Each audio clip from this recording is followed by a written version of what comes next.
What is the Germany vision for successful Ukraine? How would you define successful Ukraine? Well, first of all, thanks for the invitation and good afternoon.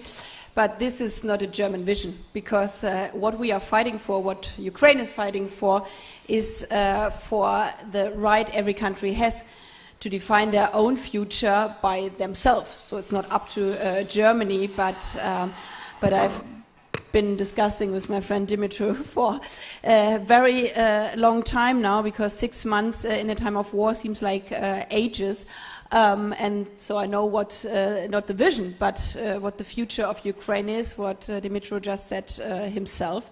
And this is a free and peaceful Ukraine, like every other country in the world. And Ukraine has a right. And this is why we made very clear today at our informal council, but also with an input paper I gave together with my French colleague, making clear that we stand with Ukraine as long as they need us.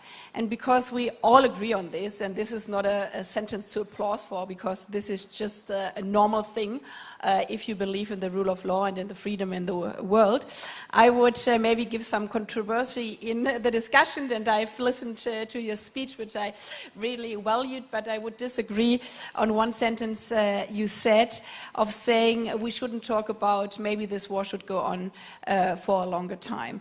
Because if I give the promise as a politician, and luckily in democracy, it could be the chance that people disagree with me and they say in 4 years, well, you didn't tell us the truth. But if I give the promise to people in Ukraine, we stand with you as long as you need us, then I want to deliver, no matter what my German voters think, but I want to deliver to the people of Ukraine. And this is why, for me, it's important to be always very frank and clear.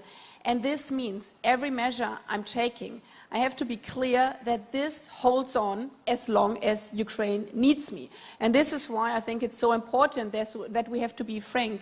Yes, everybody wishes from us that tomorrow the war stops, but in case tomorrow it wouldn't stop, I will be also there in 2 years' time. And then sometimes it sounds a bit difficult on the EU level, and this is also where we disagree sometimes on measures the European Union is taking, because every sanction package we have to prepare that it holds also for the next maybe 2 years. If we don't need it 2 years long, well, this is great.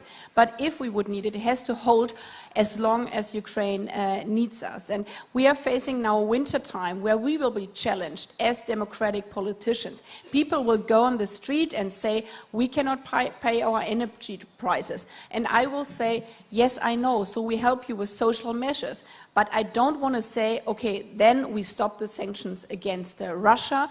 We will stand with Ukraine, and this means the sanction will stay also in wintertime, even if it gets really tough for politicians. And we have to find good solution all over Europe to balance the social effects, because this is the other part of this war. It's a hybrid war.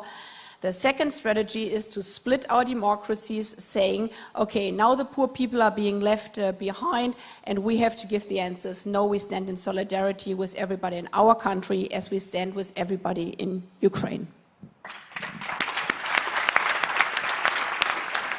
Thank you. Thank you very much.